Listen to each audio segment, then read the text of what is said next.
Dear Prime Minister, Assalamu alaikum. Hope you get well soon, inshallah ta'ala.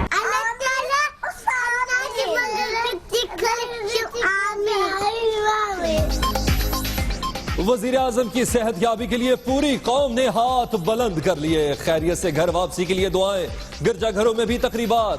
जीए सदा Nawaz Sharif Twitter पर top trend बन गया, फनकार भी पेश। I wish our Prime Minister Nawaz Sharif a quick healing and recovery. अल्लाह उन्हें सेहत दे, लंबी जिंदगी दे और वो जल्दी पाकिस्तान आके अपना ऑफिस रिज्यूम करें। मैं प्राइम मिनिस्टर साहब को बहुत बहुत दुआएं देना चाह रहा हूँ और जितने भी पाकिस्तान के आर्टिस्ट हैं वो भी उनके लिए बहुत दुआगो हैं। शहबाज शरीफ वजीर आजम की अयादत के लिए लंदन चले गए। सदर ममनून का नवाज शरीफ को फोन, खैरियत दरियाफ्त की। बिलावल और चौधरी बरादरान भी दुआगो। लीगी रहनुमाओं का नेक ख्वाहिशात का इजहार। नोश की ड्रोन हमले में हलाक शख्स मुल्ला अख्तर मंसूर था। अफगानिस्तान से मैयत लेने के लिए आने वाले शख्स से DNA मैच कर गया। वजारत दाखिला की तस्दीक। ईद उल फितर पर सक्खर शहर बड़ी तबाही से बच गया। तकरीबकारी का मंसूबा बनाने वाला दहशतगर्द गिरफ्तार। मुल्जिम शिकारपुर, जैकबाबाद और पंजाब रेजिमेंट सेंटर मर्दान पर हमलों का सहूलतकार भी निकला। मदारिस के तलबा की ब्रेन वॉशिंग का इंकशाफ। सिक्योरिटी फोर्सेस ने दहशतगर्दी की बड़ी साजिश नाकाम बना दी। मनसरा के करीबी इलाकों में ऑपरेशन, 2 दहशतगर्द गिरफ्तार। 20 किलो बारूद और असलहा बरामद। कराची पुलिस का भी अमन दुश्मनों के खिलाफ एक्शन। गुलशन बुनेर में मुकाबला। अलकायदा बरे-सगीर के 3 दहशतगर्द हलाक, बारूद और असलहा बरामद। वजीर आजम के साथ पनामा लीक्स मामले पर मुफाहमत नामुमकिन। आसिफ जरदारी कहते हैं इशू नजरअंदाज नहीं किया जाएगा। फजलुर रहमान से मुलाकात नहीं हुई। जमहूरियत डीरेल हुई तो जिम्मेदार सिर्फ नवाज शरीफ होंगे। इमरान खान की तनकीद। कहते हैं मुल्क चीफ एग्जीक्यूटिव के बगैर चल ही नहीं सकता। वजीर आजम की अदम मौजूदगी का मामला पार्लियामेंट में उठाएंगे। नवाज लीग के कारकुनों का लंदन में जमामा की रिहाइश गाह के बाहर मुजाहरा। इमरान खान के खिलाफ नारेबाजी। गैर लोगों के इशारों में पाकिस्तान के अमन को तबाह करना चाहते हैं। पाकिस्तान में तरक्की इमरान खान को गवारा नहीं है। आबिद शेर अली के PTI को फिर 440 वोल्ट के झटके। खान साहब को धूप लग गई, ठंडक की जरूरत है। फैसलाबाद में गुफ्तगू। पेशावर के मौलाना पोपल जई के लिए भी दुआ। मैं पोपल जई साहब को कहता हूँ कि चांद एक ही होता है, तो लिहाजा जनाब तफरीक नहीं पैदा करें। ये पाकिस्तान है। मैं दुआ गो हूँ कि पोपल जई साहब को भी पाकिस्तान वाला चांद नजर आए। डीजे बट खिलाड़ियों के बाद अब जियालों के दिलों को गरमाएंगे। कल होने वाले मीरपुर जलसे में धुनें बिखेरने के लिए मुआहिदा। ये मिट्टी बड़ी ज़रख़ेज़ हम मेरी साहब को सलाम करने आए, गुस्सा देने आए। ये बहुत ही तारीखी शख्सियत हैं। Latest invention. वाह वाह कायम अली शाह। साईं पर गर्मी भारी, क़यादत के बजाय पुरसादारी। कराची में अब्दुल सत्तार ईदी से मुलाकात। वज़ीर आला की जुबान फिर फिसल गई। बजट में टैक्स छूट बढ़ाने का फैसला। 5 लाख रुपए सालाना तक आमदनी पर कोई टैक्स नहीं होगा। शैम्पू और दीगर सामान पर मजीद टैक्स की तजवीज ने लड़कियों की नींदें उड़ा दी। कर लें जितनी महंगी चीजें करनी है। अब तो ऐसा लगता है कि शैम्पू छोड़ के साबुन से हमने बाल धोने। फौरी बुकिंग कराएं, सस्ते टिकट्स पाएं। रेलवे ने रमजान में मुसाफिरों के लिए किराए 10 से 25% तक कम कर दिए। जिस इंतजामिया से हमें गिला है उन्हीं की मुश्तमिल कमेटी बना दी गई है और उसके अंदर हमारा कोई नुमाइंदा भी शामिल नहीं है। हम पूरा दिन मिन्नत करते रहे हैं। महकमा सेहत की सेक्रेटरी लॉ के साथ राब्ते में रहे, उन्होंने इनकार किया किसी किस्म की माउनत से। DG हेल्थ के साथ राब्ते में रहे, उन्होंने कहा उनका कोई लेना देना नहीं है। चेयरमैन साहब ने पूरा दिन हमारे साथ मिलने से जो इनकार किया। अलीशा की मौत पर तहकीकाती कमेटी मुस्तरद। कुछ कातिल सफेद कोट में भी हैं। ख्वाजा सरा खैबर पख्तूनख्वा हुकूमत पर बरहम। मामला उठाने पर दुनिया न्यूज के शुक्रगुजार। पुलिस ने कातिल मीडिया के सामने पेश कर दिया।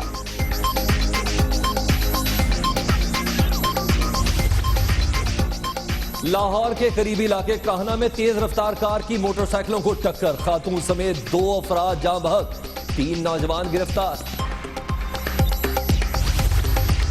लाहौर में सिविल सेक्रेटेरिएट मुलाजिम के कत्ल का माहौल, बीवी समेत 6 मुलजिम गिरफ्तार। गुजरांवाला के सिविल अस्पताल में डॉक्टर्स की मुबैना गफलत से 4 माह की बच्ची जाँ बहक, वुरसा का एहतजाज।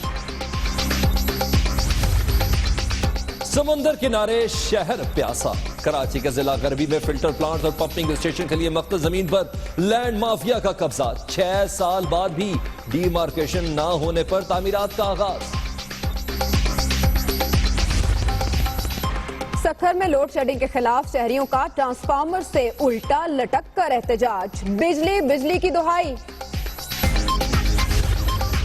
बुढ़ापे में मेहनत का सहारा, बॉल पेन बेचकर गुजारा, 100 बरस की साहिबा बीबी मेहनत करके कमाने की कायल, लाहौर के इतवार बाजार में दिन भर मुशक्कत। अल्लाह मैनू हिम्मत न देवे किसी दे कोल मंगना ते मेहनत करना सुन्नत रसूल। 12 बच्चे होवे ना, मां ते साम लेना ते मां प्यो दा कदी 12 होवे ना, एक विचो अल्लाह नेक करे निहार कहने वो मां प्यो नु नहीं रखे।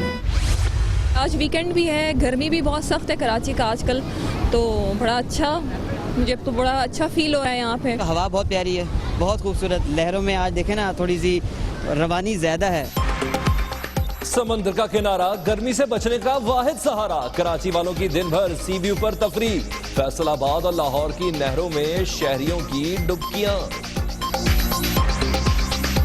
गर्मी बड़ी है, लाइट वगैरह नहीं है, इधर ये इसलिए आते हैं, चलो नहा के ठंडे पानी से बंदा रेस्ट इजी हो जाता है। बहुत इंजॉय कर रहे हैं, सब दोस्त मिलकर आए हुए हैं साथ। तो यहाँ से तस्वीरें भी लेंगे और फेसबुक पे ही फेंकेंगे। हुकूमत से मुफाहमत का सवाल ही पैदा नहीं होता। साबिक सदर आसिफ अली जरदारी ने पानामा लीक्स पर मुफाहमत की तरदीद कर दी है। अहम तरीन खबर जो आप तक पहुंचाएंगे, साबिक सदर कहते हैं कि लंदन में उनकी मौलाना फजलुर रहमान से मुलाकात नहीं हुई। इसके अलावा पानामा लीक्स को नजरअंदाज करने का सवाल ही पैदा नहीं होता, ये भी कहना है सियासत में मुफाहमत का चैंपियन समझे जाने वाले साबिक सदर का। साबिक सदर आसिफ अली जरदारी ने यह भी कहा कि पानामा लीक्स पर उनके और पार्टी मौकिफ में तजाद नहीं है। इसी पर बात करते हैं, दुनिया न्यूज के नुमाइंदे शाकिर सोलंकी हमारे साथ मौजूद हैं। शाकिर, तमाम कयास आराइया एक तरफ और साबिक सदर का बयान एक तरफ। जी सलमान, 2 माह के बाद साबिक सदर आसिफ अली जरदारी का बाज़ाब्ता तौर पर बयान जो फरतुल्लाह बाबर ने मीडिया सेंटर से जारी किया है, उसमें उन्होंने वजाहत की है कि वजीर आजम के साथ जो मफाहमत की खबरें चल रही हैं वो बिल्कुल बेबुनियाद और गलत हैं। उनका यह कहना है कि तहकीकात, जो पानामा लीक्स की तहकीकात का मामला है, उसको बिल्कुल भी किसी सूरत में नजरअंदाज नहीं किया जा सकता। पीपल्स पार्टी ने पहले ही इस मामले को फैसला कर लिया है कि हर फोरम पर उठाया जाएगा और मंतकी अंजाम तक पहुंचाया जाएगा। दीगर जमातों से भी पीपल्स पार्टी मुशावरत में है और पानामा लीक्स के हवाले से जो कमेटी भी एक कायम है जो तहकीकात और TOR के हवाले से काम कर रही है।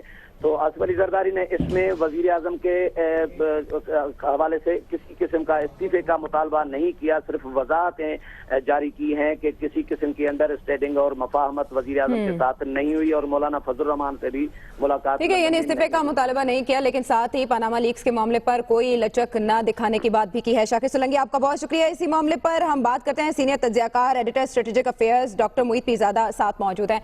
डॉक्टर साहब, कितनी अहमियत है इस बयान की टाइमिंग की, ऐसे में जब वज़ीर आज़म लंदन में है और साबिक सदर इनकारी हैं कि उनके कोई इस सिलसिले में मुफाहमत का इम्कान नहीं?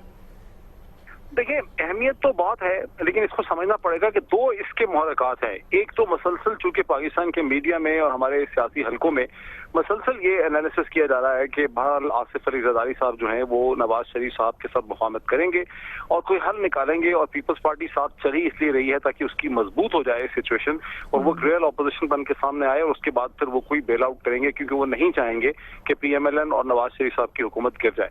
जो इसका फौरी महरक है वो ये बना है कि जनाब मौलाना फजलुर रहमान साहब ने जो बरतानिया गए हुए थे और उन्होंने ये बयान दिया जो आज के अखबारात में छपा कि उन्होंने तकरीबन मुफाहमत करा दी है, मुलाकातें जो हैं वो इनडायरेक्टली जो हैं वो शुरू हो गई हैं। तो इसलिए जरूरी समझा गया क्योंकि पीपल्स पार्टी पंजाब जो है और पीपल्स पार्टी पाकिस्तान में बाय एंड लार्ज ये अफोर्ड नहीं करती है कि आसिफ अली जरदारी साहब मुफाहमत करते हुए नजर आए। सो इसलिए आसिफ अली जरदारी साहब के इस बयान की एक पब्लिक इंपॉर्टेंस तो है, लेकिन क्या मौलाना फजल रहमान जो पीपल्स पार्टी के दरीना साथी हैं, मतलब मोहतरमा बेनजीर भुट्टो के जमाने से मौलाना फजल रहमान का एक बड़ा कॉर्डियल रिलेशनशिप रहा है पीपल्स पार्टी के साथ, क्या मौलाना फजल रहमान ने महज हवा में ये बात छोड़ी है, या ये कि मौलाना फजल रहमान ने दर हकीकत कोई ऐसी मुलाकातें या इनडायरेक्ट कोई कम्युनिकेशन कराई है जिसको डिनाई, लेकिन मौलाना ने चूंकि उसको आउट कर दिया है इसलिए आसिफ अली जरदारी साहब का उसको डिनाई करना जरूरी था। कि अभी कल पता चलेगा इसका मंडे को, क्योंकि जो मीटिंग्स होंगी आगे पार्लिमानी कमेटी की वहां टोटल डेडलॉक है। क्या पीपल्स पार्टी कोई हल निकालेगी नून लीग को अकोमोडेट करने के लिए? ये भी बहुत सिग्निफिकेंट है कि खुद आसिफ अली जरदारी साहब ने तो इस्तीफे का मुतालबा नहीं किया है, क्योंकि बिलावल भुट्टो जो है। ठीक, डॉक्टर मोहित पीरजादा, आप तजिया दे रहे थे, आपका बहुत बहुत शुक्रिया।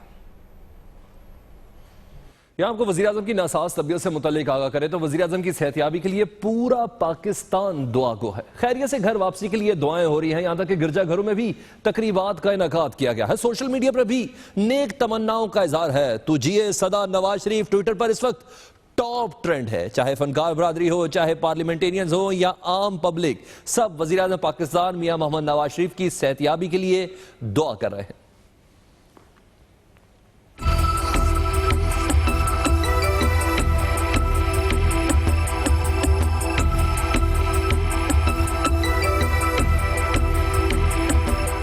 वज़ीर आज़म पाकिस्तान ज़ेरे इलाज, पूरा पाकिस्तान दुआ गो। हर कोई अपने अपने अंदाज में नेक तमन्नाओं का इजहार कर रहा है। सोशल मीडिया पर भी नवाज शरीफ की जल्द सेहतयाबी के लिए दुआओं का सिलसिला जारी है। ट्विटर पर तू जिए सदा नवाज शरीफ टॉप ट्रेंड बन गया।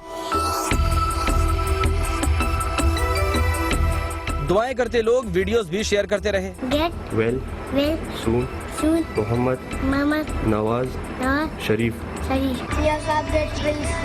फनकारों और गैर मुल्कियों ने भी वज़ीर आज़म की सेहत के लिए दुआएं की। मैं प्राइम मिनिस्टर साहब को बहुत बहुत दुआएं देना चाह रहा हूँ, और जितने भी पाकिस्तान के आर्टिस्ट हैं वो भी उनके लिए बहुत दुआगो हैं। I wish Prime Minister Nawaz Sharif a quick healing and recovery। अल्लाह उन्हें सेहत दे, लंबी जिंदगी दे और वो जल्दी पाकिस्तान आके अपना ऑफिस रिज्यूम करें। Hi, I'm Mel from Germany. I've heard the Prime Minister of Pakistan is undergoing a serious surgery in the next week, and I wish him all the best for me and my family. And my thoughts are with all the people of Pakistan. Prime Minister Nawaz Sharif is having open heart surgery this Tuesday, and I wanted to take this opportunity to wish him all the best and to let all the people of Pakistan know that we are right behind him here in England, in the United Kingdom. Inshallah, everything will be okay. Dear Prime Minister, Assalamu alaikum. Hope you get well soon. Inshallah ta'ala.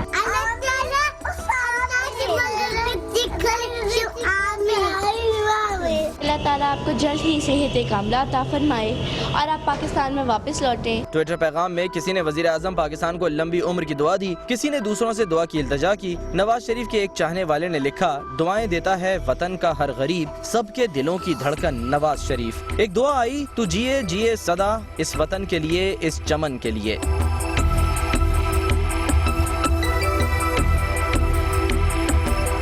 Maryam Nawaz भी दूसरों के दुआया tweets को retweet करती रही। इसी तसलसल में सदर ममलिकत ममनून हुसैन ने भी वज़ीर आज़म को टेलीफोन करके उनकी मिजाज पुरसी की। वज़ीर आला पंजाब शहबाज शरीफ लंदन रवाना हो गए हैं, जबकि बिलावल भुट्टो जरदारी, चौधरी शुजात हुसैन और चौधरी परवेज इलाही ने भी अवाम से दुआओं की अपील की है।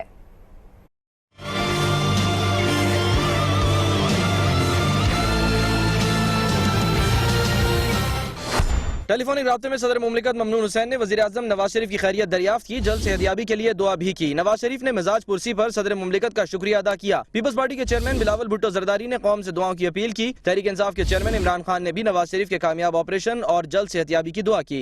मुस्लिम लीग काफ के सरबराह चौधरी शुजात हुसैन और चौधरी परवेज इलाही ने भी वज़ीर आज़म की सेहतयाबी के लिए दुआ की अपील की। वज़ीर आला सिंध सैयद कायम अली शाह ने भी नवाज शरीफ के लिए नेक ख्वाहिशात का इजहार किया। लाहौर में लीगी कारकुनों ने खुसूसी तकरीब का एहतमाम किया। स्पीकर अयाज सादिक मेहमान खुसूसी थे। शुरका ने खुसूसी दुआ भी की। इसके अलावा वज़ीर आज़म मोहम्मद नवाज शरीफ की सेहतयाबी के लिए गिरजाघरों में दुआ के लिए हाथ बुलंद हो गए। मसीही बरादरी ने वज़ीर आज़म की सेहत के हवाले से यौम दुआ मनाया। देखते हैं लाहौर से लियाकत अंसारी की रिपोर्ट।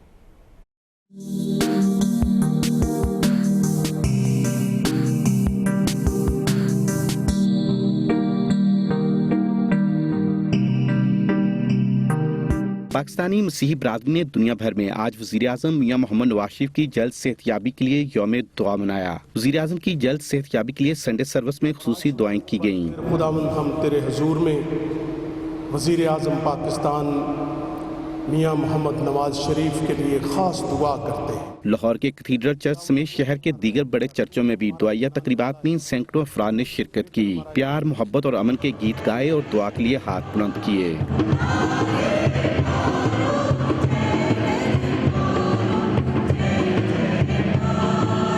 मंगल को बरतानिया के शहर लंदन में वज़ीर आज़म मियां मोहम्मद नवाज शरीफ की ओपन हार्ट सर्जरी होनी है। कौमी रहनुमाओं के साथ साथ आवाम की जानिब से भी सेहतयाबी के लिए दुआओं का सिलसिला जारी है। कैमरामैन शब्बल जुल्फी के साथ याकूब अंसारी, दुनिया न्यूज़, लाहौर। और यहाँ आपको बजट से मुतालिक अपडेट देता हूं। बड़ी खबर यह है कि 44 खरब 54 अरब रुपए का बजट है। वफाकी काबीना कल इसकी मंजूरी दे सकती है। गैर मुल्की कर्जों की अदायगी के लिए 270 अरब रुपए मुख्तस होंगे। जरा ये भी बताते हैं कि मजमूई तौर पर 1550 अरब रुपए कर्जों और सूद पर ही खर्च होंगे। दिफा के लिए 920, सब्सिडी के लिए 158 अरब रुपए खर्च हो सकते हैं। इन्हीं इतलात पर जो जराए के जरिए हम तक पहुंची हैं, बात कर लेते हैं अपने नुमाइंदे शुएब निजामी से। शुएब निजामी, ये बता दें आवाम के लिए कोई अच्छी खबरें भी हैं इस बजट में?